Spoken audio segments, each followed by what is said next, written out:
ਕਾਫਲਾ TV ਦੇਖ ਰਹੇ ਸਾਰੇ ਦਰਸ਼ਕਾਂ ਨੂੰ ਨਰਲੇਪ ਗਿੱਲ ਵੱਲੋਂ ਪਿਆਰ ਭਰੀ ਸਤਿ ਸ੍ਰੀ ਅਕਾਲ ਤੇ ਤੁਹਾਡਾ ਪ੍ਰੋਗਰਾਮ ਦੇ ਵਿੱਚ ਬਹੁਤ-ਬਹੁਤ ਸਵਾਗਤ ਹੈ। ਔਰ ਇਹ ਪ੍ਰੋਗਰਾਮ ਫਾਈਨੈਂਸ਼ੀਅਲ ਟਾਕ ਅਸੀਂ ਤੁਹਾਡੇ ਵਾਸਤੇ ਲੈ ਕੇ ਆਉਨੇ ਆ। ਇਹਦੇ ਵਿੱਚ ਅਸੀਂ ਕੋਸ਼ਿਸ਼ ਕਰਦੇ ਹਾਂ ਕਿ ਫਾਈਨੈਂਸ ਨਾਲ ਰਿਲੇਟਡ ਜਿੰਨੀਆਂ ਵੀ ਗੱਲਾਂ ਬਾਤਾਂ ਹੈਗੀਆਂ ਤੁਹਾਡੇ ਨਾਲ ਕੀਤੀਆਂ ਜਾਣ। ਸੋ ਉਹਦੇ ਵਿੱਚ ਕੁਛ ਜਿਹੜੀ ਹੈਗੀਆਂ ਇੰਸ਼ੋਰੈਂਸ ਪਾਲਿਸੀ ਦੀ ਵੀ ਗੱਲ ਕਰਦੇ ਹਾਂ, ਇਨਵੈਸਟਮੈਂਟ ਦੀ ਵੀ ਗੱਲ ਕਰਦੇ ਹਾਂ। ਔਰ ਮੇਰੇ ਨਾਲ ਵਿਸ਼ਾ ਮਾਹਰ ਬਲਜੀਤ ਢੀਂਡਸਾ ਜੀ ਆਲਵੇਜ਼ ਹਾਜ਼ਰ ਹੁੰਦੇ ਨੇ। ਆਪਾਂ ਪਹਿਲਾਂ ਕਰਦੇ ਹਾਂ ਸਵਾਗਤ ਤੇ ਫਿਰ ਉਹਨਾਂ ਦੀ ਕਰਦੇ ਹਾਂ ਉਹਨਾਂ ਨਾਲ ਗੱਲਬਾਤ। ਬਲਜੀਤ ਜੀ ਤੁਹਾਡਾ ਪ੍ਰੋਗਰਾਮ ਦੇ ਵਿੱਚ ਬਹੁਤ-ਬਹੁਤ ਸਵਾਗਤ ਹੈ ਜੀ। ਹਾਂਜੀ, ਥੈਂਕ ਯੂ ਜੀ। ਮੇਰੇ ਵੱਲੋਂ ਵੀ ਸਾਰਿਆਂ ਨੂੰ ਗੁੱਡ ਆਫਟਰਨੂਨ ਜੀ। ਸੋ ਬਲਜੀਤ ਜੀ ਅੱਜ ਆਪਾਂ ਗੱਲਬਾਤ ਕਰਾਂਗੇ ਕਿ ਜਿਹੜੀ ਡਿਸੇਬਿਲਟੀ ਇੰਸ਼ੋਰੈਂਸ ਹੈਗੀ ਆ, ਜਾਂ ਜਦੋਂ ਆਪਾਂ ਕੋਈ ਬੰਦਾ ਡਿਸੇਬਲ ਹੋ ਜਾਂਦਾ, ਪਹਿਲਾਂ ਥੋੜ੍ਹੀ ਜਿਹੀ ਡਿਸਏਬਲ ਦੀ ਡੈਫੀਨੇਸ਼ਨ ਸਾਡੇ ਦੇਖਣ ਤੇ ਸੁਣਨ ਵਾਲਿਆਂ ਨਾਲ ਸਾਂਝੀ ਕਰਿਓ ਕਿ ਜਦੋਂ ਬੰਦਾ ਇੱਕ ਡਿਸਏਬਲ ਹੁੰਦਾ ਉਹ ਡਿਸੇਬਿਲਟੀ ਕੀ ਆ, ਅਤੇ ਜਿਹੜੀ ਡਿਸਏਬਲ ਹੋ ਜਾਂਦਾ ਅਤੇ ਜਿਹੜੀ ਇਨਕਮ ਜਿਹੜੀ ਹੈਗੀ ਆ, ਕਿਉਂਕਿ ਇੱਕ ਬੰਦਾ ਕੰਮ ਕਰ ਰਿਹਾ ਜੋ ਡਿਸਏਬਲ ਹੋ ਜਾਵੇ ਤਾਂ ਉਹਦੀ ਫਿਰ ਜਿਹੜੀ ਹੈ ਇਨਕਮ ਰਿਪਲੇਸਮੈਂਟ ਜਿਹੜੀ ਹੈਗੀ ਆ ਉਹ ਇੰਸ਼ੋਰੈਂਸ ਕਿਸ ਤਰ੍ਹਾਂ ਕਵਰ ਕਰਦੀ ਹੈ? ਹਾਂਜੀ, ਇਟਸ ਅ ਗ੍ਰੇਟ ਕੁਐਸਚਨ ਜੀ। ਆਪਾਂ ਨੂੰ ਇਨ ਦ ਪਾਸਟ ਲਾਈਕ ਬਹੁਤ ਸਾਰੇ ਰੋਡ ਹਾਦਸੇ ਹੋਏ ਆ, ਜਿੱਦਾਂ ਕਹਿ ਲਓ ਵੀ ਕਈ ਪ੍ਰੋਬਲਮਸ ਆਈਆਂ ਆ, ਅਤੇ ਇਹਦੇ ਬਾਰੇ ਮੈਨੂੰ ਕਈ ਫੋਨ ਕਾਲਸ ਵੀ ਆਏ ਆ ਕਿ ਬਲਜੀਤ ਤੁਹਾਡੇ ਕੋਲ ਕੋਈ ਇੰਸ਼ੋਰੈਂਸ ਹੈਗੀ ਆ ਜਿਹੜੀ ਇਸ ਹਾਲਤ ਵਿੱਚ ਕਵਰ ਕਰਦੀ ਹੋਵੇ ਜਾਂ ਬੈਨੀਫਿਟ ਪ੍ਰੋਵਾਈਡ ਕਰਦੀ ਹੋਵੇ। ਸੋ ਜਿੱਦਾਂ ਆਪਾਂ ਸਪੈਸ਼ਲੀ ਡਿਸੇਬਿਲਟੀ ਬਾਰੇ ਅੱਜ ਗੱਲ ਕਰ ਰਹੇ ਹਾਂ ਜੀ, ਜਿੱਦਾਂ ਆਪਾਂ ਦੇਖਦੇ ਹਾਂ ਵੀ ਰੋਡ ਹਾਦਸੇ ਜਿਹੜੇ ਆਪਣੇ ਸੈਲਫ ਇੰਪਲੋਇਡ ਪੀਪਲ ਆ, ਜਿੱਦਾਂ ਡਰਾਈਵਰ ਕਹਿ ਲਓ। ਸੋ ਅੱਜ ਡਿਸਕਸ਼ਨ ਜਿਹੜਾ ਆ ਆਪਣੇ ਡਰਾਈਵਰਾਂ 'ਤੇ ਹੀ ਲੈ ਕੇ ਆ ਵੀ ਅਗਰ ਡਰਾਈਵਰ ਜਿਹੜੇ ਆ, ਟਰੱਕ ਡਰਾਈਵਰ ਲੈ ਲਓ, ਊਬਰ ਡਰਾਈਵਰ ਜਾਂ ਟੈਕਸੀ ਡਰਾਈਵਰਸ, ਜਿਨ੍ਹਾਂ ਦਾ ਥੋੜ੍ਹੀ ਜੋਬ ਜਿਹੜੀ ਆ ਜੀ ਥੋੜ੍ਹੀ ਜਿਹੀ ਦੂਸਰੀਆਂ ਜੋਬਸ ਦੇ ਨਾਲ ਥੋੜ੍ਹੀ ਰਿਸਕੀ ਹੈਗੀ ਆ। ਉਹਦਾ ਰੀਜ਼ਨ ਕੀ ਆ ਕਿ ਉਹ 24/7 ਰੋਡ 'ਤੇ ਰਹਿੰਦੇ ਆ। ਸੋ ਆਪਾਂ ਕਹਿੰਦੇ ਆ ਵੀ ਰੱਬ ਨਾ ਕਰੇ ਕੋਈ ਹਾਦਸਾ ਹੋ ਜਾਂਦਾ ਹੈ ਜਿਹਦੇ ਵਿੱਚ ਦੋ ਤਰ੍ਹਾਂ ਦੇ ਆਪਾਂ ਨੂੰ ਕਲੇਮ ਆ ਸਕਦੇ ਆ ਲੁਕਿੰਗ ਇਨ ਦਾ ਪਾਸਟ। ਇੱਕ ਤਾਂ ਆਪਾਂ ਨੂੰ ਇੰਜਰੀ ਵੀ ਆਪਾਂ ਨੇ ਕੋਈ ਸੱਟ ਪੇਟ ਲੱਗ ਗਈ ਐਕਸੀਡੈਂਟ ਹੋ ਕੇ, ਜਾਂ ਆਪਣੀ ਜਿੱਦਾਂ ਕਹਿ ਲਓ ਵੀ ਡੈਥ ਹੀ ਹੋ ਗਈ ਆ, ਰਾਈਟ। ਸੋ ਉਹਦੇ ਵਿੱਚ ਆਪਾਂ ਜਦੋਂ ਦੇਖਦੇ ਹਾਂ ਕਹਿੰਦੇ ਵੀ ਜੇ ਤਾਂ ਅਗਰ ਬਹੁਤ ਮਾੜਾ ਹੁੰਦਾ ਹੈ ਵੀ ਡੈਥ ਹੋ ਗਈ ਆ, ਉਹਦੇ ਲਈ ਆਪਾਂ ਨੂੰ ਲਾਈਫ ਇੰਸ਼ੋਰੈਂਸ ਚਾਹੀਦੀ ਹੈ। ਹੁਣ ਲਾਈਫ ਇੰਸ਼ੋਰੈਂਸ ਜਿਹੜੀ ਆ ਜੀ, ਜੇ ਆਪਾਂ ਦੇਖਦੇ ਹਾਂ ਵੀ ਕਿਹੜੀ ਲਾਈਫ ਇੰਸ਼ੋਰੈਂਸ ਜ਼ਰੂਰੀ ਆ, ਲਾਈਫ ਇੰਸ਼ੋਰੈਂਸ ਜ਼ਰੂਰੀ ਆ ਕਿ ਡਿਸੇਬਿਲਟੀ ਇੰਸ਼ੋਰੈਂਸ ਜ਼ਰੂਰੀ ਆ। ਮੈਂ ਇੱਥੇ ਜ਼ਰੂਰ ਕਹਿਣਾ ਚਾਹੁੰਦੀ ਹਾਂ ਵੀ ਦੋਨੋਂ, ਜਿੱਦਾਂ ਡਰਾਈਵਰ ਵਾਸਤੇ ਦੋਨੋਂ ਇੰਸ਼ੋਰੈਂਸ ਹੀ ਬਹੁਤ ਜ਼ਰੂਰੀ ਆ। ਜਦੋਂ ਆਪਾਂ ਲਾਈਫ ਇੰਸ਼ੋਰੈਂਸ ਬਾਰੇ ਗੱਲ ਕਰਦੇ ਹਾਂ, ਅਗਰ ਡੈਥ ਹੋ ਜਾਂਦੀ ਆ, ਕਲੇਮ ਆ ਜਾਂਦਾ ਹੈ ਡੈਥ ਕਲੇਮ, ਅਤੇ ਉਹਦੇ ਲਈ ਆਪਾਂ ਨੂੰ ਲਾਈਫ ਇੰਸ਼ੋਰੈਂਸ ਆਪਣੇ ਕੋਲ ਹੋਣੀ ਲਾਜ਼ਮੀ ਆ। ਲਾਈਫ ਇੰਸ਼ੋਰੈਂਸ ਜਿਹੜੀ ਹੈ ਭਾਈ, ਤੁਸੀਂ ਬਿਲੀਵ ਨਹੀਂ ਕਰੋਗੇ ਕਿ ਜੇ ਆਪਾਂ 5 ਲੱਖ ਦੀ ਇੰਸ਼ੋਰੈਂਸ ਲੈਂਦੇ ਹਾਂ ਅਤੇ ਮਸੀਂ $35 ਮਹੀਨੇ ਦੇ ਬਣਦੇ ਆ, ਅਤੇ ਉਹਦੇ ਲਈ ਆਪਾਂ 5 ਲੱਖ ਦੀ ਇੰਸ਼ੋਰੈਂਸ ਲੈ ਸਕਦੇ ਹਾਂ, ਜਿਹਦੇ ਨਾਲ ਵੀ ਤੁਹਾਡਾ ਜਿਹੜਾ ਪਰਿਵਾਰ ਆ, ਜਿਹੜੇ ਰਹਿ ਗਏ ਆ ਪਿੱਛੇ, ਉਹ ਆਪਣੀ ਲਾਈਫ ਜਿਹੜੀ ਆ ਕੈਰੀ ਔਨ ਕਰ ਸਕਦੇ, ਆਪਣੇ ਖਰਚੇ, ਆਪਣੇ ਘਰ ਦੀ ਮੌਰਗੇਜ, ਆਪਣੇ ਬੱਚਿਆਂ ਦੀ ਪੜ੍ਹਾਈ ਦੇ ਖਰਚੇ ਉਹ ਤੋਰ ਸਕਦੇ ਆ। ਦੂਸਰਾ, ਆਪਾਂ ਜਿੱਦਾਂ ਅੱਜ ਇੰਜਰੀ ਬਾਰੇ ਗੱਲ ਕਰ ਰਹੇ ਹਾਂ ਵੀ ਜਿਹੜੀ ਡਿਸੇਬਿਲਟੀ ਇੰਸ਼ੋਰੈਂਸ ਆ, ਆਪਣੀ ਐਕਸੀਡੈਂਟ ਦੇ ਵਿੱਚ ਇੰਜਰੀ ਹੋ ਜਾਂਦੀ ਹੈ ਅਤੇ ਉਹਦੇ ਨਾਲ ਆਪਾਂ ਕੰਮ 'ਤੇ ਨਹੀਂ ਜਾ ਸਕਦੇ ਹੈਗੇ, ਆਪਣੀ ਜਿਹੜੀ ਇਨਕਮ ਆ ਉਹ ਬਿਲਕੁਲ ਸਟਾਪ ਹੋ ਜਾਂਦੀ ਆ। ਪਰ ਜਿਹੜੇ ਆਪਣੇ ਘਰ ਦੇ ਖਰਚੇ ਆ ਕਹਿ ਲਓ ਵੀ ਉਹ ਉਵੇਂ ਤੁਰੇ ਰਹਿੰਦੇ ਆ। ਸੋ ਆਪਾਂ ਕੋਈ ਵੀ ਘਰੇ ਭਾਜੀ ਬੈਠਣਾ ਚਾਹੁੰਦੇ ਨਹੀਂ ਹੈਗੇ, ਪਰ ਆਪਾਂ ਅਗਰ ਡਿਸੇਬਿਲਟੀ ਇੰਸ਼ੋਰੈਂਸ ਲਈ ਹੋਈ ਆ ਅਤੇ ਆਪਾਂ ਡਾਕਟਰ ਦੇ ਆਰਡਰ 'ਤੇ, ਜੇ ਆਪਾਂ ਡਾਕਟਰ ਮਨਾ ਕਰਦਾ ਵੀ ਤੁਸੀਂ ਕੰਮ 'ਤੇ ਨਹੀਂ ਜਾ ਸਕਦੇ ਹੈਗੇ, ਇਸ ਹਾਲਤ ਵਿੱਚ ਜਿਹੜੀ ਡਿਸੇਬਿਲਟੀ ਇੰਸ਼ੋਰੈਂਸ ਆ, ਜਿਹਨੂੰ ਆਪਾਂ ਪੇ ਪ੍ਰੋਟੈਕਸ਼ਨ ਵੀ ਕਹਿ ਸਕਦੇ ਹਾਂ, ਚੈੱਕ ਪ੍ਰੋਟੈਕਸ਼ਨ ਵੀ ਕਹਿ ਸਕਦੇ ਹਾਂ, ਇਨਕਮ ਪ੍ਰੋਟੈਕਸ਼ਨ ਵੀ ਕਹਿ ਸਕਦੇ ਹਾਂ, ਨਾਮ ਤੁਸੀਂ ਕੋਈ ਵੀ ਲੈ ਲਓ, ਇਹਦਾ ਰੱਖ ਲਓ, ਪਰ ਇਹ ਇੱਕ ਕਿਸਮ ਦਾ ਜਦੋਂ ਤੱਕ ਆਪਾਂ ਕੰਮ ਕਰ ਰਹੇ ਹਾਂ, ਆਪਣੀ ਜਿਹੜੀ ਇਨਕਮ ਆ ਰਹੀ ਆ ਉਸ ਇਨਕਮ ਨੂੰ ਪ੍ਰੋਟੈਕਟ ਕਰਦੀ ਆ। ਸੋ ਬੇਸਿਕਲੀ ਤੁਸੀਂ ਜਿੰਨਾ ਕੁ ਮੈਂ ਇਸ ਚੀਜ਼ ਦੇ ਵਿੱਚ ਤੁਹਾਡੀ ਗੁਫ਼ਤਗੂ ਗੱਲਬਾਤ ਦੇ ਵਿੱਚੋਂ ਇਹ ਗੱਲ ਕੱਢੀ ਹੈ ਕਿ ਜਿਹੜੀ ਲਾਈਫ ਇੰਸ਼ੋਰੈਂਸ ਹੈਗੀ ਆ ਉਹ ਤੁਹਾਡੀ ਆਪਾਂ ਕਹਿ ਸਕਦੇ ਹਾਂ ਕਿ ਆਫਟਰ ਕੇਅਰ, ਜਦੋਂ ਤੁਹਾਡੀ ਡੈਥ ਹੁੰਦੀ ਹੈ। ਔਰ ਜਿਹੜੀ ਡਿਸੇਬਿਲਟੀ ਇੰਸ਼ੋਰੈਂਸ ਹੈ ਡਿਊਰਿੰਗ, ਤੁਸੀਂ ਜਦੋਂ ਜਿੰਦਾ ਰਹਿ ਜਾਂਦੇ ਹੋ ਪਰ ਕਿਸੇ ਨਾ ਕਿਸੇ ਕਾਰਨ ਕਰਕੇ ਤੁਸੀਂ ਡਿਸੇਬਲ ਹੋ ਜਾਂਦੇ ਹੋ, ਤਾਂ ਉਦੋਂ ਤੁਹਾਨੂੰ ਜਿਹੜੀ ਇਨਕਮ ਹੈਗੀ ਆ, ਤੁਹਾਡੀ ਇਨਕਮ ਰੀਪਲੇਸ ਹੋ ਜਾਂਦੀ ਆ, ਤੁਹਾਡੀਆਂ ਬਿੱਲ ਬੱਤੀਆਂ ਚੱਲਦੀਆਂ ਰਹਿੰਦੀਆਂ, ਤੁਹਾਡੇ ਖਰਚੇ ਚੱਲਦੇ ਰਹਿੰਦੇ ਆ, ਕਿਉਂਕਿ ਉਹ ਤਾਂ ਸਟਾਪ ਨਹੀਂ ਹੋਣੇ। ਬੈਂਕ ਨੇ ਕੋਈ ਐਕਸਕਿਊਜ਼ ਨਹੀਂ ਮੰਨਣਾ ਤੁਸੀਂ ਕੰਮ ਕਰਦੇ ਹੋ ਜਾਂ ਨਹੀਂ ਕਰਦੇ ਹੋ। ਔਰ ਜਿਹੜੇ ਹਾਈਡਰੋ ਦੇ, ਟੈਲੀਫੋਨ ਦੇ, ਹੋਰ ਆਪਣੇ ਜਿਹੜੇ ਬਿਲਸ ਹੈਗੇ ਆ, ਉਹਨਾਂ ਨੇ ਤਾਂ ਸਟਾਪ ਹੋਣਾ ਨਹੀਂ ਗਾ। ਸੋ ਉਹਨਾਂ ਦੀ ਰੀਪਲੇਸਮੈਂਟ ਵਾਸਤੇ ਜਿਹੜੀ ਤੁਸੀਂ ਆਪਾਂ ਇੰਸ਼ੋਰੈਂਸ ਦੀ ਗੱਲ ਕਰ ਰਹੇ ਹੋ, ਡਿਸੇਬਿਲਟੀ ਇੰਸ਼ੋਰੈਂਸ, ਜਿਸ ਤੱਕ ਮੈਂ ਸਮਝਿਆ ਹੈਗਾ। ਸੋ ਥੋੜ੍ਹਾ ਜਿਹਾ ਇੱਕ ਵਾਰੀ ਫਿਰ ਸਾਡੇ ਦਰਸ਼ਕਾਂ ਨਾਲ ਇਹ ਸਾਂਝ ਪਾਇਓ ਕਿ ਜਿਹੜੀ ਲਾਈਫ ਇੰਸ਼ੋਰੈਂਸ ਤੇ ਡਿਸੇਬਿਲਟੀ ਇੰਸ਼ੋਰੈਂਸ ਆ, ਇਹਨਾਂ ਦੋਨਾਂ 'ਚ ਥੋੜ੍ਹਾ ਜਿਹਾ ਫਰਕ ਇੱਕ ਵਾਰੀ ਫਿਰ ਸਾਡੇ ਦਰਸ਼ਕਾਂ ਨੂੰ ਜ਼ਰੂਰ ਦੱਸ ਦਿਓ, ਤਾਂ ਕਿ ਕਈ ਵਾਰੀ ਆਪਾਂ ਕਹਿ ਦਿੰਦੇ ਕਿ ਸਾਡੀ ਤਾਂ ਇੰਸ਼ੋਰੈਂਸ ਕਰਾਈ ਵੀ ਹੈ। ਹਾਂਜੀ। ਸੋ ਉਹਦੇ 'ਚ ਫਿਰ ਕਈ ਵਾਰੀ ਇਹ ਹੁੰਦਾ ਕਿ ਸਾਡੀ ਡਿਸੇਬਿਲਟੀ ਇੰਸ਼ੋਰੈਂਸ ਨਹੀਂ ਹੁੰਦੀ, ਸਾਡੀ ਲਾਈਫ ਇੰਸ਼ੋਰੈਂਸ ਹੁੰਦੀ ਆ। ਜਦੋਂ ਡਿਸੇਬਿਲਟੀ ਆ ਜਾਂਦੀ ਆ ਪਰ ਅਸੀਂ ਲਾਈਫ ਇੰਸ਼ੋਰੈਂਸ ਨੂੰ ਕਾਲ ਕਰਦੇ ਹਾਂ ਵੀ ਕੁਛ ਮਿਲ ਸਕਦਾ, ਉਹ ਕਹਿੰਦੇ ਜੀ ਨਹੀਂ, ਇਹ ਤਾਂ ਤੁਹਾਡੀ ਲਾਈਫ ਇੰਸ਼ੋਰੈਂਸ ਆ, ਵੀ ਇਹ ਆਫਟਰ ਡੈਥ ਤੁਹਾਨੂੰ ਜਿਹੜੇ ਹੈਗੇ ਬੈਨੀਫਿਟਸ ਮਿਲਣੇ ਆ। ਪਰ ਉਦੋਂ ਬਿਨਾਂ ਹੋਰ ਵੀ ਬਹੁਤ ਸਾਰੇ ਇੰਸ਼ੋਰੈਂਸ ਪੋਲਿਸੀਜ਼ ਹੈਗੀਆਂ ਜਿਨ੍ਹਾਂ ਬਾਰੇ ਅਸੀਂ ਤੁਹਾਡੇ ਨਾਲ ਗੱਲਬਾਤ ਕਰਦੇ ਹਾਂ, ਤੁਹਾਨੂੰ ਆਗਾਹ ਕਰਦੇ ਹਾਂ, ਤੁਹਾਨੂੰ ਦੱਸਦੇ ਹਾਂ। ਬਲਜੀਤ ਜੀ ਆਲਵੇਜ਼ ਆ ਕੇ ਤੁਹਾਡੇ ਨਾਲ ਸਾਂਝ ਪਾਉਂਦੇ ਆ। ਸੋ ਉਹ ਇਸੇ ਗੱਲ ਕਰਕੇ ਅਸੀਂ ਜਿਹੜਾ ਇਹ ਇੱਕ ਸਾਈਕੋ ਐਜੂਕੇਸ਼ਨ ਦਾ ਕਹਿ ਲਓ ਜਾਂ ਤੁਹਾਨੂੰ ਇੱਕ ਦੱਸਣ ਵਾਸਤੇ ਕਿ ਕਿਸ ਤਰ੍ਹਾਂ ਦੀਆਂ ਇੰਸ਼ੋਰੈਂਸ ਜਿਹੜੀਆਂ ਅਵੇਲੇਬਲ ਹੈਗੀਆਂ ਔਰ ਕਿਹੜੀਆਂ ਸਾਨੂੰ ਇਸ ਕੰਟਰੀ ਦੇ ਵਿੱਚ ਜ਼ਰੂਰੀ ਹੈ। ਕਿਉਂਕਿ ਇੱਥੇ ਜਦੋਂ ਆਪਾਂ ਇਹ ਕਹਿੰਦੇ ਹਾਂ ਕਿ ਕੋਈ ਰਿਸ਼ਤੇਦਾਰ ਕੰਮ ਨਹੀਂ ਆਉਂਦਾ, ਉਦੋਂ ਫਿਰ ਪਾਲਿਸੀਜ਼ ਕੰਮ ਆਉਂਦੀਆਂ। ਜਦੋਂ ਕੋਈ ਵੀ ਤੁਹਾਡਾ ਨੇੜਲਾ ਸਕਾ ਸੰਬੰਧੀ ਵੀ ਨਹੀਂ ਸਾਥ ਦਿੰਦਾ ਨਾ, ਉਦੋਂ ਫਿਰ ਪਾਲਿਸੀਜ਼ ਤੁਹਾਡੀਆਂ ਹੈਲਪ ਕਰਦੀਆਂ। ਇਹੀ ਪਾਲਿਸੀ ਜਿਹੜੀਆਂ ਆਪਾਂ ਨੇ ਕਰਵਾਈਆਂ ਹੁੰਦੀਆਂ, ਪਰ ਉਹ ਆਪਾਂ ਨੂੰ ਕਰਵਾਉਣੀਆਂ ਪੈਂਦੀਆਂ। ਔਰ ਉਹਦੇ ਬਾਰੇ ਸਾਨੂੰ ਅਵੇਅਰ ਹੋਣਾ ਚਾਹੀਦਾ ਔਰ ਸਾਨੂੰ ਪਤਾ ਹੋਣਾ ਚਾਹੀਦਾ ਕਿ ਆਹ ਪਾਲਿਸੀ ਜਿਹੜੀਆਂ ਹੈਗੀਆਂ ਇਹ ਮਾਰਕੀਟ ਦੇ ਵਿੱਚ ਉਪਲਬਧ ਨੇ ਅਤੇ ਸਾਨੂੰ ਇਹਨਾਂ ਦਾ ਬੈਨੀਫਿਟ ਲੈਣਾ ਚਾਹੀਦਾ। ਬੜੀ ਛੋਟੀ ਜਿਹੀ ਅਮਾਊਂਟ ਦੇ ਕੇ ਜੇ ਆਪਾਂ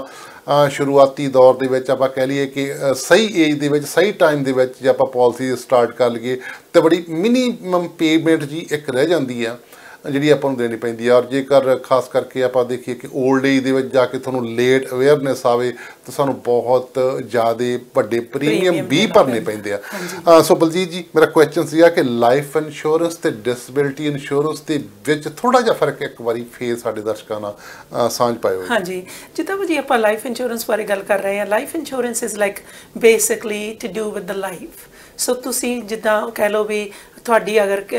ਕਿਸੇ ਕਾਰਨ ਕਰਕੇ ਡੈਥ ਹੋ ਜਾਂਦੀ ਆ ਅਤੇ ਜਿਹੜਾ ਕਲੇਮ ਆ ਉਹ ਪੇ ਕੀਤਾ ਜਾਂਦਾ ਹੈ ਬਿਕਾਜ਼ ਤੁਸੀਂ ਇਸ ਦੁਨੀਆ ਵਿੱਚ ਨਹੀਂ ਹੈਗੇ। ਤੁਹਾਡੀ ਕਹਿ ਲਓ ਵੀ ਲਾਈਫ ਦੀ ਇੰਸ਼ੋਰੈਂਸ ਆ, ਰਾਈਟ, ਤੁਹਾਡੀ ਜ਼ਿੰਦਗੀ ਦੀ ਇੰਸ਼ੋਰੈਂਸ ਆ। ਅਗਰ ਤੁਸੀਂ ਚਲੇ ਜਾਂਦੇ ਆ ਤਾਂ insurance get paid off. So ਜਿਹੜੀ ਡਿਸੇਬਿਲਟੀ ਇੰਸ਼ੋਰੈਂਸ ਆ ਉਹ ਆਪਣੇ ਆਪਾਂ ਕਹਿੰਦੇ ਆ ਵੀ ਲਿਵਿੰਗ ਬੈਨੀਫਿਟ, ਮੀਨਿੰਗ ਦੈਟ ਵੀ ਆਪਾਂ ਜੀਂਦੇ ਜੀ ਜਿਹੜੇ ਆ ਬੈਨੀਫਿਟ ਆਪਾਂ ਇਹਨਾਂ ਦਾ ਲਾਹਾ ਲੈ ਸਕਦੇ ਹਾਂ। ਇਹ ਆਪਾਂ ਕਦੋਂ ਲੈ ਸਕਦੇ ਹਾਂ ਜੀ? ਜਦੋਂ ਆਪਾਂ ਨੂੰ ਕੋਈ ਇੰਜਰੀ ਹੋ ਜਾਂਦੀ ਆ, ਆਪਾਂ ਕੋਈ ਸੱਟ ਪੇਟ ਆਪਣੇ ਲੱਗ ਜਾਂਦੀ ਆ ਅਤੇ ਉਹਦੇ ਕਰਕੇ ਆਪਣੀ ਜਿਹੜੀ ਇਨਕਮ ਆ ਸਟਾਪ ਹੋ ਜਾਂਦੀ ਆ, ਆਪਾਂ ਘਰੇ ਬੈਠ ਜਾਂਦੇ ਆ, ਆਪਾਂ ਕੰਮ 'ਤੇ ਨਹੀਂ ਜਾ ਸਕਦੇ ਹੈਗੇ ਕਿ ਮੇ ਵੀ ਹੋ ਸਕਦਾ ਆ ਆਪਾਂ ਨੂੰ ਰਿਕਵਰ ਕਰਨ ਵਾਸਤੇ 6 ਮਹੀਨੇ ਲੱਗ ਸਕਦੇ ਆ, ਸਾਲ ਲੱਗ ਸਕਦਾ, 2 ਸਾਲ। ਕਈ ਵਾਰੀ ਇੱਦਾਂ ਦੀ ਸਵੇਰੇ ਇੰਜਰੀ ਹੋ ਜਾਂਦੀਆਂ ਕਿ ਆਪਾਂ ਕੰਮ ਬਿਲਕੁਲ ਕਰ ਹੀ ਨਹੀਂ ਸਕਦੇ ਹੈਗੇ ਏਜ 65 ਤੱਕ, ਰਾਈਟ। ਸੋ ਉਹਦੇ ਨਾਲ ਆਪਾਂ ਨੂੰ ਜਿਹੜੀ ਆਪਣੀ ਇਨਕਮ ਆ ਉਹ ਪ੍ਰੋਟੈਕਟ ਹੋ ਜਾਂਦੀ ਹੈ। So disability is to do with ਆਪਣੇ ਕੋਈ ਸੱਟ ਲੱਗ ਜਾਂਦੀ ਆ ਅਤੇ ਜਿਹੜੀ ਲਾਈਫ ਇੰਸ਼ੋਰੈਂਸ ਆ ਉਹ ਬੇਸਿਕਲੀ ਹੈਗੀ ਹੈ ਵੀ ਅਗਰ ਤੁਹਾਡੀ ਕਿਸੇ ਕਾਰਨ ਕਰਕੇ ਤੁਹਾਡੀ ਡੈਥ ਹੋ ਜਾਂਦੀ ਆ ਅਤੇ that claim gets paid in those situations। ਦੂਸਰਾ ਜੀ ਤੁਸੀਂ ਬੜੀ ਸੋਹਣੀ ਗੱਲ ਮੈਂਸ਼ਨ ਕੀਤੀ ਆ ਵੀ ਕਈ ਵਾਰੀ ਆਪਾਂ ਇੱਦਾਂ ਸੋਚ ਲੈਂਦੇ ਹਾਂ ਵੀ ਜਿੱਦਾਂ ਆਪਾਂ 5000 ਮਹੀਨੇ ਦਾ ਬਣਾ ਰਹੇ ਹਾਂ ਜਾਂ 10,000 ਆਪਣੇ ਕਈ ਟਰੱਕ ਵੀਰ ਜਿਹੜੇ ਆ ਵੀ ਕਾਫੀ ਪੈਸਾ ਬਣਾ ਰਹੇ ਆ, ਪਰ ਜਦੋਂ ਇੰਸ਼ੋਰੈਂਸ ਦੀ ਗੱਲ ਹੁੰਦੀ ਆ ਉਸ ਚੀਜ਼ ਨੂੰ, ਉਸ 10,000 ਨੂੰ ਪ੍ਰੋਟੈਕਟ ਕਰਨ ਵਾਸਤੇ ਆਪਾਂ $50 ਦੇ ਕੇ ਜਾਂ ਆਪਾਂ $35 ਦੇ ਕੇ, ਡਿਪੈਂਡ ਕਰਦਾ ਆ ਵੀ ਆਪਾਂ ਕਿਹੜੀ ਇਨਕਮ ਜਿਹੜੀ ਆ ਕਿੰਨੀ ਇਨਕਮ ਨੂੰ ਪ੍ਰੋਟੈਕਟ ਕਰਨਾ ਚਾਹੁੰਦੇ ਹਾਂ। ਸੋ ਆਪਾਂ ਥੋੜ੍ਹੇ ਜਿਹੇ ਪੈਸੇ $50 $100 ਜਾਂ $35 ਜਿਹੜਾ ਵੀ ਪਲਾਨ ਆਪਾਂ ਲੈਂਦੇ ਹਾਂ ਉਹਦੇ ਮੁਤਾਬਕ ਆਪਾਂ ਪੇ ਕਰਕੇ ਆਪਣਾ ਜਿਹੜਾ 10,000 ਆ ਆਪਾਂ ਉਸ ਨੂੰ ਪ੍ਰੋਟੈਕਟ ਕਰ ਲਿਆ ਆ। ਸੋ ਪਰ ਕਈ ਵਾਰੀ ਭਾਜੀ ਇੱਦਾਂ ਵੀ ਆਪਣੇ ਸੁਣਨ ਵਿੱਚ ਆਇਆ ਵੀ ਜਦੋਂ ਕੋਈ ਇੰਜਰੀ ਵਗੈਰਾ ਹੋ ਜਾਂਦੀ ਆ, ਜਿੱਦਾਂ ਤੁਸੀਂ ਮੈਂਸ਼ਨ ਕੀਤਾ ਵੀ ਆਪਣੇ ਰਿਸ਼ਤੇਦਾਰ ਫਰੈਂਡਸ ਜਿਹੜੇ ਆ ਉਹ ਚਾਹੁੰਦੇ ਵੀ ਹੁੰਦੇ ਆ ਕਈ ਵਾਰ ਵੀ ਆਪਣੀ ਹੈਲਪ ਕਰਨ, ਪਰ ਆਪਾਂ ਨੂੰ ਉਹ ਜਿਹੜੀ ਫਾਈਨੈਂਸ਼ੀਅਲ ਤੌਰ 'ਤੇ ਹੈਲਪ ਕਰਨੀ ਉਹ ਸਾਰਿਆਂ ਵਾਸਤੇ ਹੀ ਔਖੀ ਆ ਕਰਕੇ everybody is hand to mouth, right. So ਉਹਨਾਂ ਦੇ ਵੀ ਖਰਚੇ ਆ, ਉਹ ਹੈਲਪ ਕਰਨੀ ਚਾਹੁੰਦੇ ਪਰ ਕਰ ਨਹੀਂ ਸਕਦੇ ਹੈਗੇ। ਸੋ ਉਸ ਹਾਲਤ ਵਿੱਚ ਜਿਹੜੀਆਂ ਆਪਣੀਆਂ ਇੰਸ਼ੋਰੈਂਸ ਕੰਪਨੀਆਂ ਆ ਉਹ ਜ਼ਰੂਰ ਹੈਲਪ ਕਰਨੀਆਂ ਅਗਰ ਤੁਸੀਂ ਇੰਸ਼ੋਰੈਂਸ ਲਈ ਹੋਈ ਆ। ਕਈ ਵਾਰੀ ਆਪਾਂ ਸੋਚ ਲੈਂਦੇ ਕਿ ਮੇਰੇ ਕੋਲ ਸੇਵਿੰਗ ਹੈਗੀ ਆ, ਮੈਂ ਆਪਣੀ ਸੇਵਿੰਗ ਦੇ ਵਿੱਚੋਂ ਪੈਸਾ ਕੱਢ ਲੂੰਗਾ, ਕਿਉਂਕਿ ਜਿਹੜੀ ਸੇਵਿੰਗ ਵੀ ਆ ਭਾਜੀ ਮੇਨਲੀ ਜਿਹੜੇ ਮੇਰੇ ਦੇਖਣ ਵਿੱਚ ਆਇਆ because I do lot of financial plannings, ਉਹ ਆਪਣੀ ਜਿਹੜੀ ਆ ਕਿਸੇ ਰੀਜ਼ਨ ਲਈ ਆਪਾਂ ਸੇਵਿੰਗ ਕਰ ਰਹੇ ਹੁੰਦੇ ਆ। ਇੱਕ ਤਾਂ ਆਪਾਂ ਕਹਿ ਲਓ ਵੀ ਆਪਣੇ ਬੁਢੇਪੇ ਵਾਸਤੇ ਆਪਾਂ ਸੇਵਿੰਗ ਕਰ ਰਹੇ ਹਾਂ, ਦੂਸਰਾ ਆਪਾਂ ਆਪਣੇ ਬੱਚਿਆਂ ਦੀ ਐਜੂਕੇਸ਼ਨ ਵਾਸਤੇ ਸੇਵਿੰਗ ਕਰ ਰਹੇ ਹਾਂ। ਜੇ ਆਪਾਂ ਆਪਣੇ ਰੈਗੂਲਰ ਅਕਾਊਂਟ ਵਿੱਚ ਦੇਖੀਏ ਤਾਂ there is not enough saving, ਕਿਸੇ ਕੋਲ ਵੀ ਨਹੀਂ ਹੈਗੀ ਕਰਕੇ ਆਪਣੇ ਜਿੱਦਾਂ ਇੱਧਰੋਂ ਇਨਕਮ ਆ ਰਹੀ ਆ ਅਤੇ ਇੱਧਰੋਂ ਨਿਕਲ ਰਹੀ ਆ। So is in and out. So ਜਦੋਂ ਐਟ ਦੀ ਐਂਡ ਦਾ ਮੰਥ ਜਦੋਂ ਆਪਾਂ ਦੇਖਦੇ ਹਾਂ ਤਾਂ ਉਹਦੇ ਵਿੱਚ ਕੋਈ ਬੈਲੈਂਸ ਇੰਨਾ ਰਹਿ ਨਹੀਂ ਸਕਦਾ ਹੈਗਾ, ਰਹਿੰਦਾ ਵੀ ਨਹੀਂ ਹੈਗਾ, ਰਾਈਟ। ਸੋ ਇਹਦੇ ਲਈ ਆਪਾਂ ਨੂੰ $50-100 ਦੇ ਕੇ ਆਪਣੀ ਜਿਹੜੀ ਆ ਇਨਕਮ ਨੂੰ ਜ਼ਰੂਰ ਪ੍ਰੋਟੈਕਟ ਕਰੋ ਕਰਕੇ। ਜਦੋਂ ਆਪਾਂ ਨਹੀਂ ਪ੍ਰੋਟੈਕਟ ਕਰਦੇ ਹੈਗੇ, ਆਪਾਂ ਨੂੰ ਫਿਰ ਬੈਂਕਰਪਸੀਆਂ ਡਿਕਲੇਅਰ ਕਰਨੀਆਂ ਪੈਂਦੀਆਂ, ਆਪਣਾ ਕ੍ਰੈਡਿਟ ਕਾਰਡ ਜਿਹੜਾ ਕ੍ਰੈਡਿਟ ਹਿਸਟਰੀ ਆ ਉਹ ਖਰਾਬ ਹੋ ਜਾਂਦੀ ਆ। ਆਪਾਂ ਭਲਕ ਨੂੰ ਕੋਈ ਇਨਵੈਸਟਮੈਂਟ ਕਰਨੀ ਚਾਹੁੰਦੇ ਆ, ਆਪਾਂ ਰੈਜ਼ੀਡੈਂਸ਼ੀਅਲ ਪ੍ਰੋਪਰਟੀ ਲੈਣੀ ਚਾਹੁੰਦੇ ਆ ਜਾਂ ਕਮਰਸ਼ੀਅਲ ਕੋਈ ਬਿਜ਼ਨਸ ਲੈਣਾ ਚਾਹੁੰਦੇ ਆ, ਫਿਰ ਆਪਣਾ ਜਿਹੜਾ ਕ੍ਰੈਡਿਟ ਹਿਸਟਰੀ ਆ ਉਹ ਬਕਾਇਦਾ ਤੌਰ 'ਤੇ ਦੇਖਿਆ ਜਾਂਦਾ ਹੈ। ਸੋ ਇਹਨਾਂ ਸਾਰੀਆਂ ਚੀਜ਼ਾਂ ਤੋਂ ਬਚਣ ਵਾਸਤੇ ਤੁਸੀਂ $50-100 ਦੇ ਕੇ ਆਪਣੀ ਜਿਹੜੀ ਹੈ ਡਿਸੇਬਿਲਟੀ, ਆਪਣੀ ਇਨਕਮ ਰਿਪਲੇਸਮੈਂਟ ਇੰਸ਼ੋਰੈਂਸ ਜ਼ਰੂਰ ਲਓ। ਮੇਰੀ ਤਾਂ ਇਹੀ ਸਲਾਹ ਹੈ ਭਾਜੀ। ਜੀ ਬਿਲਕੁਲ, ਜਿਸ ਤਰ੍ਹਾਂ ਤੁਸੀਂ ਕਿਹਾ, ਮੈਂ ਤੁਹਾਡੇ ਜਿਹੜਾ ਆਨਸਰ ਸੀ ਸੁਣ ਰਿਹਾ ਸੀ, ਉਹਦੇ ਵਿੱਚ ਤੁਸੀਂ ਕਿਹਾ ਕਿ ਕਈ ਵਾਰੀ ਆਪਾਂ ਦੇਖਦੇ ਹਾਂ ਕਿ ਥੋੜ੍ਹੇ ਚਿਰ ਵਾਸਤੇ ਜਾਂ 1 ਸਾਲ ਵਾਸਤੇ, 6 ਮਹੀਨਿਆਂ ਵਾਸਤੇ ਤੁਸੀਂ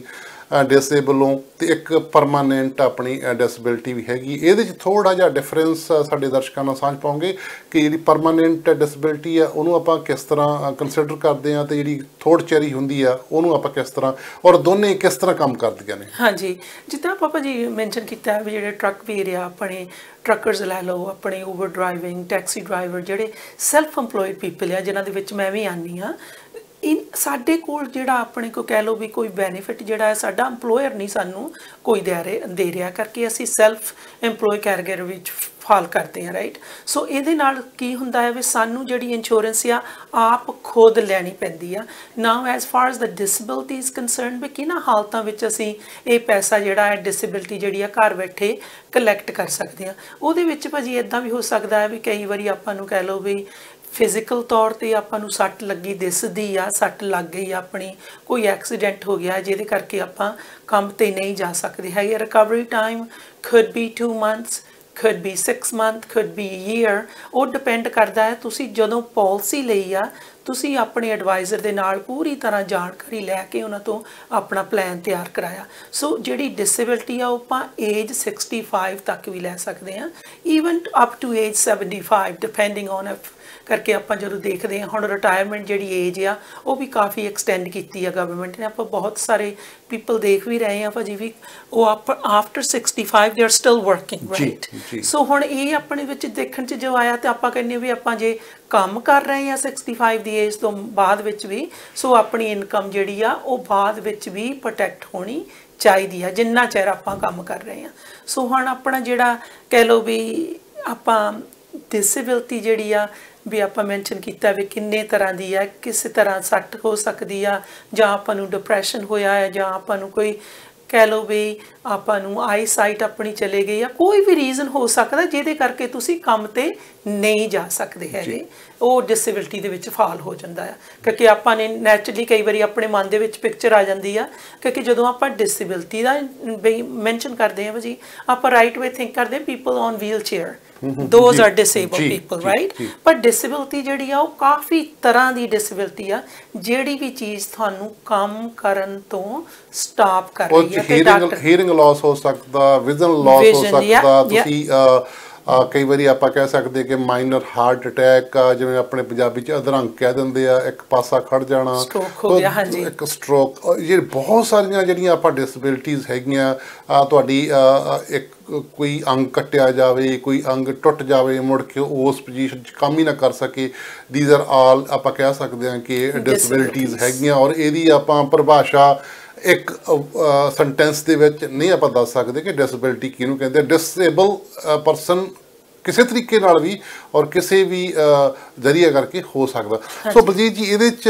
ਜਦੋਂ ਆਪਾਂ ਦੇਖਦੇ ਹਾਂ ਕਿ ਪਾਲਿਸੀ ਦੀਆਂ ਕਿੰਨੀਆਂ ਕੁ ਟਾਈਪਸ ਹੈਗੀਆਂ ਜਿਹੜੀਆਂ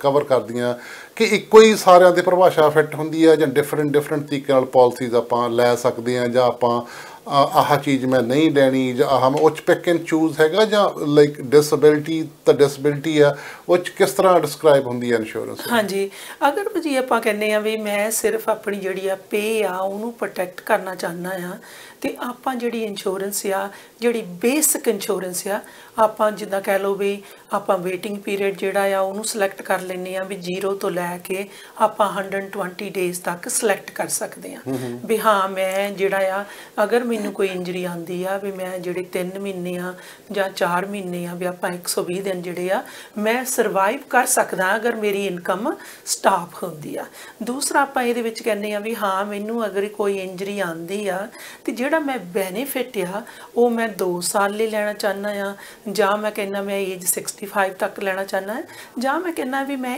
ਏਜ 75 ਤੱਕ ਲੈ ਜਾਣਾ। So that's up to you, ਤੁਸੀਂ ਸਿਲੈਕਟ ਕਰ ਸਕਦੇ ਆ। ਪਰ ਜਿੱਦਾਂ ਜਿੱਦਾਂ ਆਪਾਂ ਜਿਹੜਾ ਕਹਿ ਲਓ ਵੀ ਹੁਣ ਆਪਾਂ ਜਿਹੜੀ ਪ੍ਰੋਟੈਕਸ਼ਨ ਕਹਿੰਦੇ ਵੀ ਮੈਨੂੰ ਏਜ 75 ਤੱਕ ਹੋਣੀ ਚਾਹੀਦੀ ਹੈ, ਨੈਚੁਰਲੀ ਜਿੱਦਾਂ ਜਿੱਦਾਂ ਆਪਾਂ ਟਾਈਮ ਨੂੰ ਇਹਨੂੰ ਪ੍ਰੋਲੋਂਗ ਕਰਦੇ ਆ ਉੱਦਾਂ ਉੱਦਾਂ ਆਪਣਾ ਜਿਹੜਾ ਪ੍ਰੀਮੀਅਮ ਆ ਉਹ ਵੱਧਦਾ ਜਾਊਗਾ। ਦੂਸਰਾ ਜਿਹੜਾ ਵੇਟਿੰਗ ਦਾ ਟਾਈਮ ਦਾ ਵੀ ਮੈਂ ਮੈਂਸ਼ਨ ਕੀਤਾ ਆ, ਆਪਾਂ ਅਗਰ 0 ਤੋਂ ਸਟਾਰਟ ਕਰਦੇ ਹਾਂ 0 ਡੇ ਵੇਟਿੰਗ ਪੀਰੀਅਡ, ਮੀਨਿੰਗ ਦੈਟ ਆਪਣੀ ਡੇ 1 ਤੋਂ ਜਿਹੜੀ ਆ ਇਨਕਮ ਉਹ ਇੰਸ਼ੋਰੈਂਸ ਕੰਪਨੀ ਜਿਹੜੀ ਆ ਰਿਪਲੇਸ ਕਰਨੀ ਸ਼ੁਰੂ ਕਰ ਦੋਗੇ, ਆਪਾਂ ਨੂੰ ਇੰਸ਼ੋਰੈਂਸ ਕੰਪਨੀ ਤੋਂ ਪੈਸੇ ਮਿਲਣੇ ਸ਼ੁਰੂ ਹੋ ਜਾਣਗੇ, ਰਾਈਟ। ਸੋ ਨੈਚੁਰਲੀ ਉਹਦਾ ਪ੍ਰੀਮੀਅਮ ਜਿਹੜਾ ਹੈ ਥੋੜ੍ਹਾ ਜਿਹਾ ਜ਼ਿਆਦਾ ਆਊਗਾ। ਪਰ ਮੈਂ ਇੱਥੇ ਇਹ ਜ਼ਰੂਰ ਕਹਿਣਾ ਚਾਹੁੰਦੀ ਹਾਂ ਕਿ ਅਗਰ ਆਪਾਂ ਥੋੜ੍ਹਾ ਜਿਹਾ ਵੀ ਜਿੱਦਾਂ ਵੇਟਿੰਗ ਪੀਰੀਅਡ ਪਾ ਦਿੰਦੇ, ਕਈ ਵਾਰੀ ਪੇਪਰ ਵਰਕ ਕਰਦਿਆਂ ਨੂੰ ਇੰਸ਼ੋਰੈਂਸ ਕੰਪਨੀ ਤੋਂ ਵੀ, because they want to listen to your doctor, right. So doctor ਦੀ ਰਿਪੋਰਟ ਜਦੋਂ ਆਊਗੀ ਉਹਨਾਂ ਨੇ ਉਦੋਂ ਹੀ ਤੁਹਾਨੂੰ ਜਿਹੜੇ ਆ ਪੈਸੇ ਦੇਣੇ ਸ਼ੁਰੂ ਕਰਨੇ। ਸੋ ਹੋ ਸਕਦਾ ਆ ਮੰਥ ਲੱਗ ਸਕਦਾ ਆ, right, is all the paper work submission ਕਰਨ ਵਾਸਤੇ। ਸੋ ਉਹਦੇ ਵਿੱਚ ਜੇ ਤੁਸੀਂ 30 ਦਿਨ ਥੋੜੀ ਸੇਵਿੰਗ, ਜਿੱਦਾਂ ਆਪਾਂ ਰეკਮੈਂਡ ਹਮੇਸ਼ਾ ਕਰਦੇ ਆਏ ਆ ਭਾਜੀ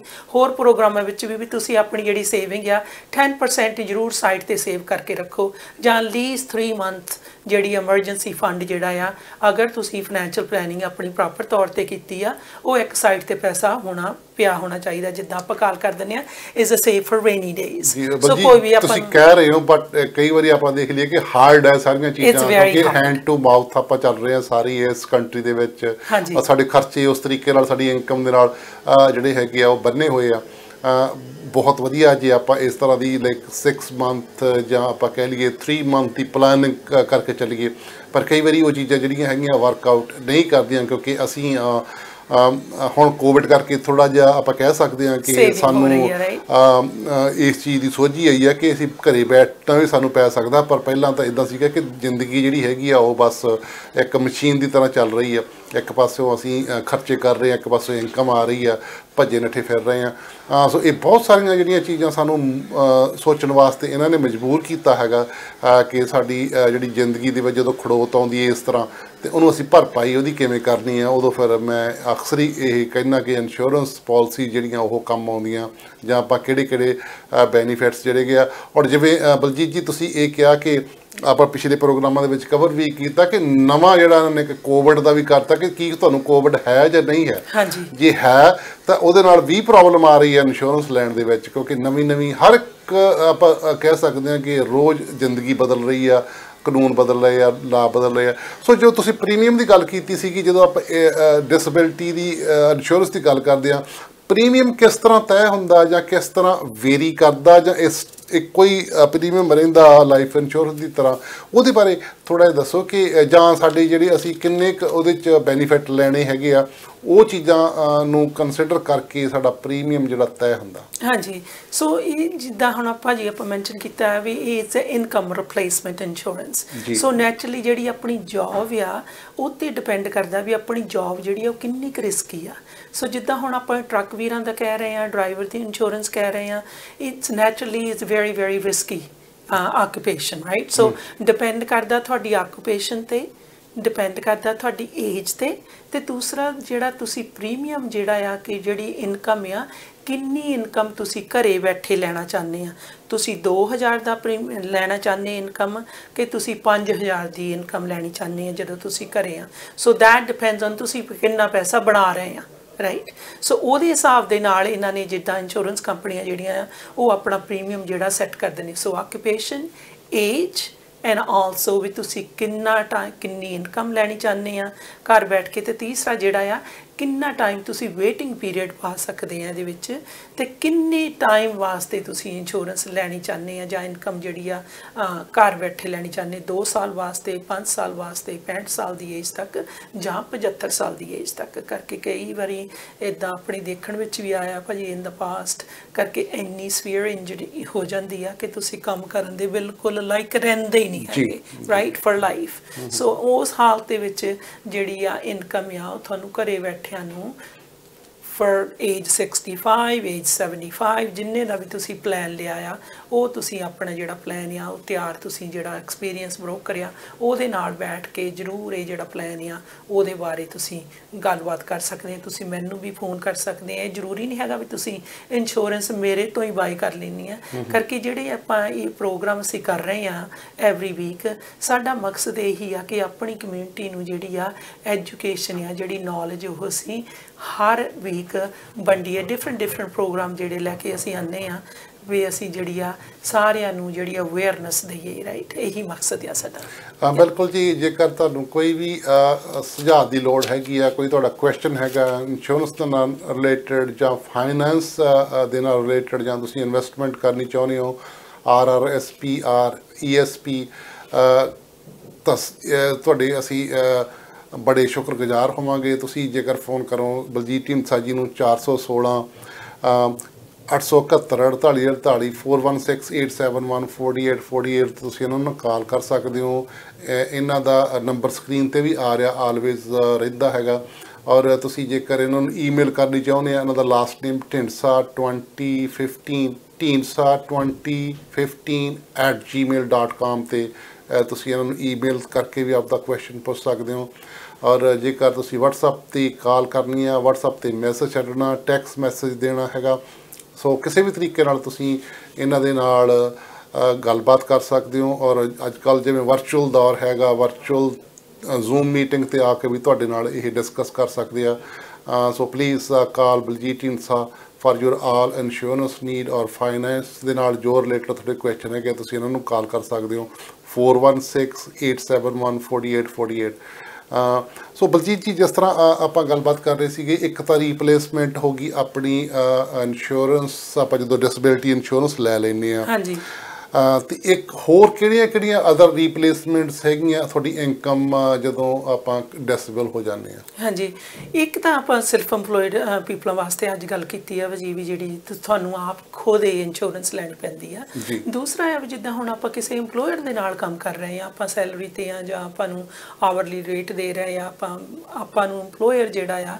ਉਹ ਬੇਸਿਕਲੀ ਕਵਰ ਕਰ ਰਿਹਾ ਹੈ ਜੌਬ 'ਤੇ ਰਾਈਟ ਕਰਕੇ ਉਹਨਾਂ ਨੂੰ ਜਿੱਦਾਂ ਇਸ ਲਾ ਆਫ ਕੈਨੇਡਾ ਵੀ ਆਪਾਂ ਨੂੰ ਜਿਹੜੀ ਆ WSIB ਕਹਿ ਲਓ ਵਰਕਿੰਗ ਕੰਪਨਸੇਸ਼ਨ ਜਿਹੜੀ ਆ ਇੰਪਲੋਇਰ ਨੂੰ ਇਹ ਇੰਸ਼ੋਰੈਂਸ ਜ਼ਰੂਰ ਲੈਣੀ ਪੈਂਦੀ ਆ ਰਾਈਟ ਅਗਰ ਕੋਈ ਇੰਜਰੀ ਤੁਹਾਡੀ ਵਰਕ 'ਤੇ ਹੋ ਜਾਂਦੀ ਆ ਉਹ ਤੁਹਾਨੂੰ ਵਰਕ 'ਤੇ ਇੰਜਰੀ ਹੋਈ ਆ ਤਾਂ ਫਿਰ ਜ਼ਰੂਰ ਕਵਰ ਕਰਨਗੇ so that's the income you probably get it from the working compensation which is very hard these days ਕਰਕੇ ਕਈ ਵਾਰੀ ਕਹਿ ਲਓ ਵੀ ਜਿੱਦਾਂ ਉਹ ਡਾਕਟਰ ਦੇ ਰੈਕਡ ਵੀ ਦੇਖਦੇ ਉਹਨਾਂ ਦੇ ਆਪ ਦੇ ਡਾਕਟਰ ਵੀ ਹੈਗੇ ਆ ਕਰਕੇ in the past I think people maybe took advantage of this system so ਹੁਣ ਇਸ ਕਰਕੇ ਥੋੜ੍ਹਾ ਜਿਹਾ ਜਿੱਦਾਂ ਥੋੜ੍ਹਾ ਜਿਹਾ ਨਹੀਂ ਮੈਂ ਤਾਂ ਕਹੂੰਗੀ ਵੀ ਜ਼ਿਆਦਾ ਕੇਅਰਫੁਲ ਆ ਸੋ ਉਹ ਜਿਹੜੀ ਅਪਰੂਵਲ ਦੇਣੀ ਆ ਬਹੁਤ ਟਾਈਮ ਲੱਗਦਾ ਆ ਜਿਹੜੀ ਆਪਣੀ ਕੈਨੇਡਾ ਡਿਸੇਬਿਲਟੀ ਇੰਸ਼ੋਰੈਂਸ ਵਾਸਤੇ ਆਪਾਂ ਕਹਿੰਦੇ ਆ ਆਪਾਂ ਜਿੱਦਾਂ ਕੈਨੇਡਾ ਡਿਸੇਬਿਲਟੀ CPP ਪੈਨਸ਼ਨ ਜਿੱਦਾਂ ਆ ਉਹ ਵੀ ਤੁਸੀਂ ਲਵਾ ਸਕਦੇ ਆ ਅਗਰ ਤੁਹਾਨੂੰ ਕੋਈ ਇੰਜਰੀ ਹੋ ਗਈ ਆ ਪਰ ਤੁਹਾਡੇ ਕੋਲ ਆਪਣੀ ਇੰਸ਼ੋਰੈਂਸ ਨਹੀਂ ਸੀਗੀ ਤੇ ਤੁਸੀਂ ਉੱਥੇ ਵੀ ਅਪਲਾਈ ਕਰ ਸਕਦੇ ਆ ਪਰ ਜਿਹੜੇ ਸੈਲਫ ਇੰਪਲੋਇਡ ਪੀਪਲ ਆ ਉਹਨਾਂ ਲਈ ਕਰਕੇ ਉਹ ਕੋਈ ਆਪਣੇ ਕੈਨੇਡਾ ਪੈਨਸ਼ਨ ਪਲਾਨ ਵਿੱਚ ਇੰਨਾ ਪੈਸਾ ਪਾ ਨਹੀਂ ਰਹੇ ਹੈਗੇ ਭਾਜੀ ਕਰਕੇ ਜਦੋਂ ਟੈਕਸ ਟਾਈਮ ਆਉਂਦਾ ਆ ਤੇ ਉਹ ਆਪਣੇ ਅਕਾਊਂਟੈਂਟ ਦੀ ਐਡਵਾਈਸ ਜਦੋਂ ਲੈਂਦੇ ਆ ਉਹ ਉਨਾ ਕੁ ਪੈਸਾ ਉਹਦੇ ਵਿੱਚ ਪਾਉਂਦੇ ਆ ਜਿੰਨਾ ਕੁ ਉਹਨਾਂ ਨੂੰ ਪਾਉਣ ਦੀ ਲੋੜ ਆ ਰਾਈਟ ਅਦਰਵਾਈਜ਼ ਉਹ ਇੰਨਾ ਪੈਸਾ ਉਹਦੇ ਵਿੱਚ ਨਹੀਂ ਪਾਉਂਦੇ ਹੈਗੇ ਸੋ ਬਿਕਾਜ਼ ਉਹ ਪਾ ਨਹੀਂ ਰਹੇ ਹੈਗੇ ਸੈਲਫ ਇੰਪਲੋਇਡ ਪੀਪਲ ਪੈਸਾ ਇੰਨਾ ਤੇ ਉਹਦੇ ਵਿੱਚੋਂ ਫਿਰ ਕਲੈਕਟ ਵੀ ਨਹੀਂ ਕਰ ਸਕਦੇ ਹੈਗੇ ਸੋ ਇਹ ਜਿਹੜਾ ਆਪਾਂ ਅੱਜ ਦੀ ਇੰਸ਼ੋਰੈਂਸ ਆ ਮੈਂ ਕਹੂੰਗੀ it's very important for self employed people so truckers drivers ਆਪਾਂ ਕਹਿ ਲਓ ਵੀ real estate agent insurance broker such as myself ਕੋਈ ਵੀ ਜਿਹੜਾ ਆਪਣੀ ਜਾਂ ਕਹਿ ਲਓ ਵੀ ਬਿਜ਼ਨਸ ਆ ਤੁਹਾਡਾ ਸੇਮ ਥਿੰਗ ਬਿਕਾਜ਼ ਤੁਸੀਂ ਸੈਲਫ ਇੰਪਲੋਇਡ ਹੋ ਤੁਹਾਡਾ ਆਪਣਾ ਬਿਜ਼ਨਸ ਆ ਇਹਨਾਂ ਪੀਪਲਾਂ ਲਈ ਜਿਹੜੀ ਇੰਸ਼ੋਰੈਂਸ ਆ ਆਪਣੀ ਖੁਦ ਦੀ ਇੰਸ਼ੋਰੈਂਸ ਬਾਈ ਕੀਤੀ ਹੀ ਉਹਨਾਂ ਦੀ ਇਨਕਮ ਰਿਪਲੇਸ ਕਰੇਗੀ ਬਿਲਕੁਲ ਜਿਸ ਤਰ੍ਹਾਂ ਤੁਸੀਂ ਬਲਜੀਤ ਜੀ ਕਿਹਾ ਕਿ ਜਿਹੜੇ ਸੈਲਫ ਇੰਪਲਾਇਡ ਹੈਗੇ ਆ ਕਈ ਵਾਰੀ ਆਪਾਂ ਜਦੋਂ ਇਹਨਾਂ ਨੇ ਕਿਹਾ ਕਿ ਕੈਨੇਡਾ ਪੈਨਸ਼ਨ ਪਲਾਨ ਦੇ ਵਿੱਚ ਆਪਣੀ ਸਾਡੀ ਇਨਵੈਸਟਮੈਂਟ ਇੰਨੀ ਨਹੀਂ ਹੁੰਦੀ ਤਾਂ ਉਹ ਤੋਂ ਫਿਰ ਸਾਨੂੰ ਜੇ ਆਪਾਂ ਨੂੰ ਆਫਟਰ 65 ਵੀ ਪੈਨਸ਼ਨ ਘੱਟ ਮਿਲਦੀ ਆ ਔਰ ਉਦੋਂ ਪਹਿਲਾਂ ਜੇ ਕਿਤੇ ਖੁਦਾ ਨਾ ਖਾਸਤਾ ਕੋਈ ਨਾ ਕੋਈ ਇਸ ਤਰ੍ਹਾਂ ਦੀ ਪ੍ਰੋਬਲਮ ਆਉਂਦੀ ਹੈਗੀ ਆ ਸਾਨੂੰ ਇਨਕਮ ਰਿਪਲੇਸਮੈਂਟ ਚਾਹੀਦੀ ਆ ਅਸੀਂ ਡਿਸੇਬਲ ਹੋ ਜਾਂਦੇ ਆ ਤਾਂ ਜੇਕਰ ਤਾਂ ਕੋਈ ਬੰਦਾ ਇੱਕ 20 ਸਾਲ ਦੀ ਏਜ ਤੋਂ ਲੈ ਕੇ 45-50 ਤੱਕ ਉਹਨੇ ਕੰਮ ਕੀਤਾ, ਉਹਦੀ ਹੋ ਸਕਦਾ CPP ਜਿਹੜੀ ਕੈਨੇਡਾ ਪੈਨਸ਼ਨ ਪਲਾਨ ਦੇ ਵਿੱਚ ਇੰਨੀ ਇਨਕਮ ਹੋਵੇ ਕਿ ਉਹ ਆਪਦੀ ਲਾਈਫ ਜਿਹੜੀ ਹੈਗੀ ਆ ਬਾਕੀ ਵਧੀਆ ਤਰੀਕੇ ਨਾਲ ਗੁਜ਼ਾਰ ਸਕਦਾ। ਪਰ ਜੇ ਇੱਕ ਸੈਲਫ ਇੰਪਲਾਇਡ ਨੇ ਆਪਦੀ ਇਨਕਮ ਨਹੀਂ ਸ਼ੋਅ ਕੀਤੀ, ਕਈ ਕਾਰਨ ਕਰਕੇ ਹੋ ਸਕਦਾ ਕਿ ਉਹਦੀ ਇਨਕਮ ਹੋਵੇ ਹੀ ਨਾ, ਜਾਂ ਉਹ ਸਰਵਾਈਵ ਹੀ ਕਰ ਰਿਹਾ ਸੀਗਾ ਹੈਂਡ ਟੂ ਮਾਊਥ, ਉਹਦੇ ਕੋਲ ਇੰਨੀ ਇਨਕਮ ਨਹੀਂ ਸੀ ਸ਼ੋਅ ਕਰਨ ਨੂੰ, ਉਹਦੇ ਵਾਸਤੇ ਕੈਸ਼ ਜੋਬ ਵੀ ਹੋ ਸਕਦੀ ਆ, ਕਿਸੇ ਤਰੀਕੇ ਨਾਲ ਵੀ ਉਹਦੀ ਇਨਕਮ ਲੋ ਸੀਗੀ ਆਪਾਂ ਕਹਿ ਸਕਦੇ ਹਾਂ, ਤਾਂ ਉਹ ਹੋ ਸਕਦਾ ਕਿ ਉਹਨੂੰ ਜਿਹੜੀ ਆ CPP ਉਹਨੀ ਨਾ ਮਿਲੇ। ਸੋ ਉਹਦੇ ਵਾਸਤੇ ਫਿਰ ਕੀ ਹੈ ਕਿ ਜਿਹੜੀ ਥੋੜੀ ਇਸ ਤਰ੍ਹਾਂ ਦੀ ਡਿਸੇਬਿਲਟੀ ਇੰਸ਼ੋਰੈਂਸ ਆ ਉਹ ਕੰਮ ਆਉਂਦੀ ਹੈਗੀ ਆ। ਸੋ ਸਾਨੂੰ ਬੜੇ ਇਸ ਕੰਟਰੀ ਦੇ ਵਿੱਚ ਬਹੁਤ ਸਾਰੀਆਂ ਚੀਜ਼ਾਂ ਜਿਹੜੀਆਂ ਹੈਗੀਆਂ ਅਗਾਊਂ ਫਿਊਚਰ ਬਾਰੇ ਪਲੈਨਿੰਗ ਜਿਹੜੀ ਹੈਗੀ ਆ ਉਹ ਕਰ ਲੈਣੀ ਚਾਹੀਦੀ ਆ ਕਿ ਅਸੀਂ ਕਿੱਥੇ ਰਹਿ ਰਹੇ ਹਾਂ, ਕਿਸ ਅਵਸਥਾ 'ਚ ਰਹਿ ਰਹੇ ਹਾਂ, ਕੀ ਸਾਡੀ ਇਨਕਮ ਹੈ, ਆਉਣ ਵਾਲਾ ਫਿਊਚਰ ਸਾਡਾ ਕਿਸ ਤਰ੍ਹਾਂ ਦਾ ਹੋਊਗਾ। ਉਹ ਇਹ ਸਾਰੀਆਂ ਗੱਲਾਂ ਜਿਹੜੀਆਂ ਸਾਨੂੰ ਮੱਦੇ ਨਜ਼ਰ ਰੱਖਣੀਆਂ ਚਾਹੀਦੀਆਂ। ਔਰ ਇਨਕਮ ਰਿਪਲੇਸਮੈਂਟ ਦੀ ਗੱਲ ਕਰਦੇ ਹਾਂ, ਉਹ ਡਿਸੇਬਿਲਟੀ ਇੰਸ਼ੋਰੈਂਸ ਆ। ਇਨਕਮ ਰਿਪਲੇਸਮੈਂਟ ਤੋਂ ਭਾਵ ਕਿ ਜਦੋਂ ਤੁਸੀਂ ਇਨਕਮ ਲੈ ਕੇ ਆਉਣ ਜੋਗੇ ਰਹਿੰਦੇ ਹੀ ਨਹੀਂ, ਜਾਂ ਤੁਸੀਂ ਕਿਸੇ ਤਰੀਕੇ ਜਾਂ ਕਿਸੇ ਵੀ ਕਾਰਨ ਕਰਕੇ ਅਸਮਰਥ ਹੋ ਜਾਂਦੇ ਹੋ ਕੰਮ ਕਰਨ ਤੋਂ, ਘਰ ਬੈਠ ਜਾਂਦੇ ਹੋ, ਬਿਮਾਰੀ ਵੀ ਹੋ ਸਕਦੀ ਹੈ, ਐਕਸੀਡੈਂਟ ਵੀ ਹੋ ਸਕਦਾ, ਯੂ ਨੈਵਰ ਨੋ ਕੀ ਹੋਣਾ ਸਾਡੀ ਜ਼ਿੰਦਗੀ ਦੇ ਨਾਲ ਆਉਣ ਵਾਲੇ ਪਲ ਦੇ ਵਿੱਚ। ਸੋ ਸਾਨੂੰ ਇਹ ਸਾਰੀਆਂ ਚੀਜ਼ਾਂ ਜਿਹੜੀਆਂ ਹੈਗੀਆਂ ਪ੍ਰੋਟੈਕਟ ਕਰਕੇ ਰੱਖਣੀਆਂ ਪੈਂਦੀਆਂ ਇੱਥੇ। ਔਰ ਸਾਨੂੰ ਇਸ ਤਰ੍ਹਾਂ ਅੱਜ ਅਸੀਂ ਡਿਸੇਬਿਲਟੀ ਦੀ ਇੰਸ਼ੋਰੈਂਸ ਦੀ ਗੱਲ ਕੀਤੀ ਹੈ, ਉਹ ਵੀ ਸਾਡਾ ਇੱਕ ਅੰਗ ਹੈਗਾ, ਆਪਾਂ ਕਹਿ ਸਕਦੇ ਹਾਂ ਕਿ ਉਹ ਵੀ ਸਾਨੂੰ ਜ਼ਰੂਰ ਲੈਣੀ ਚਾਹੀਦੀ ਹੈ। ਬਲਜੀਤ ਜੀ, ਆਪਾਂ ਗੱਲ ਕੀਤੀ ਆ ਇਨਕਮ ਰਿਪਲੇਸਮੈਂਟ ਦੀ, ਡਿਸੇਬਿਲਟੀ ਇੰਸ਼ੋਰੈਂਸ ਦੀ,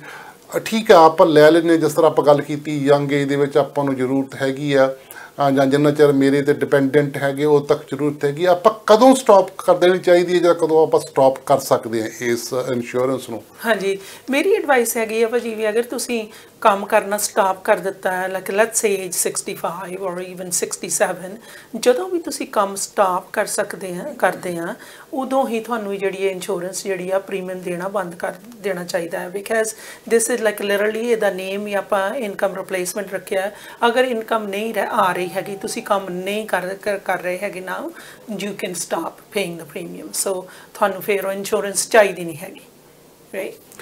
ਬਿਲਕੁਲ ਜੀ, ਉਮੀਦ ਹੈ ਅੱਜ ਦੀ ਜਿਹੜੀ ਗੱਲਬਾਤ ਤੁਹਾਨੂੰ ਪਸੰਦ ਆਈ ਹੋਵੇਗੀ, ਔਰ ਇਹਦੇ 'ਚ ਥੋੜ੍ਹੀ ਬਹੁਤੀ ਜਾਣਕਾਰੀ 'ਚ ਤੁਹਾਡੀ 'ਚ ਵਾਧਾ ਕਰਨ 'ਚ ਅਸੀਂ ਕੋਸ਼ਿਸ਼ ਕਰ ਰਹੇ ਹਾਂ। ਔਰ ਤੁਹਾਡਾ ਜੇ ਕੋਈ ਵੀ ਕੁਐਸਚਨ ਹੈਗਾ ਬਲਜੀਤ ਢੀਂਡਸਾ ਜੀ ਨਾਲ ਤੁਸੀਂ ਕਾਲ ਕਰਕੇ ਇਹਨਾਂ ਨਾਲ ਗੱਲਬਾਤ ਕਰ ਸਕਦੇ ਹੋ। 4168714848 'ਤੇ ਕਾਲ ਕੀਤੀ ਜਾ ਸਕਦੀ ਹੈ। Text message, voice message, email ਕਰਨੀ ਹੈ tindsa2015@gmail.com 'ਤੇ ਤੁਸੀਂ ਈਮੇਲ ਵੀ ਕਰ ਸਕਦੇ ਹੋ।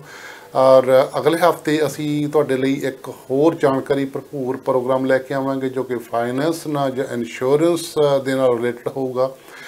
ਸੋ ਉਦੋਂ ਤੱਕ ਅਸੀਂ ਤੁਹਾਡੇ ਕੋਲੋਂ ਇਜਾਜ਼ਤ ਚਾਹੁੰਦੇ ਹਾਂ। ਤਾਂ ਸਾਰਿਆਂ ਦਾ ਰੱਬ ਰਾਖਾ ਜੀ, ਆਪਦੇ ਆਪ ਨੂੰ ਸੇਫ ਰੱਖੋ, ਔਰ ਜਿਹੜਾ ਅੱਜ ਕੱਲ੍ਹ ਦੌਰ ਚੱਲ ਰਿਹਾ ਕੋਵਿਡ ਦਾ, ਇਹ ਤੋਂ ਬਚ ਕੇ ਰਹੋ। ਅਤੇ ਉਮੀਦ ਹੈ ਅਗਲੇ ਹਫ਼ਤੇ ਤੁਹਾਡੇ ਨਾਲ ਫਿਰ ਮੁਲਾਕਾਤ ਹੋਗੀ। ਤਦ ਤੱਕ ਤੁਹਾਨੂੰ ਦਿਓ ਜੀ ਇਜਾਜ਼ਤ। ਸਤਿ ਸ਼੍ਰੀ ਅਕਾਲ ਜੀ।